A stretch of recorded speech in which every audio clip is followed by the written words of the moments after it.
রব্বুল আলামিন পৃথিবীর কোনো মানুষ আমার গুনাহ সম্পর্কে জানে না, তুমি আমার গুনাহ সম্পর্কে জানো। আমি এমন গুনাহ করেছি আমার বিবি জানে না, বিবি গুনাহ করেছে আমি জানি না। আল্লাহ তুমি সব কিচ্ছু জানো, হে আমার প্রভু তুমি আমাকে মাফ করে দাও।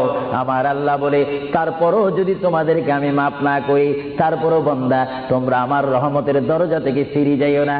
আমি তোমাদেরকে হুকুম দিচ্ছি, ওয়ালাউ আন্নাহুম ইয যালামু আনফুসাহুম জাউকা, বান্দারে যদি গুনাহ করে ফেলো আমার রহমত থেকে মুখ ফিরিয়ে তুমি চলে যাইও না। বান্দা আকাশ পরিমাণ যদি গুনাহ করো, পাতাল পরিমাণ যদি গুনাহ করো, সাগরের পানি পরিমাণ যদি গুনাহ করো, পাহাড় তুলনায় যদি তুমি গুনাহ করো, আমার দরবার থেকে তুমি নিরাশ হইও না। বান্দা আমি তোমাকে একটি রাস্তা পাঠাই দিচ্ছি, একটি পথ তোমাকে আমি দেখাই দিচ্ছি। সেই পথটি কোন পথ তোমরা জানো?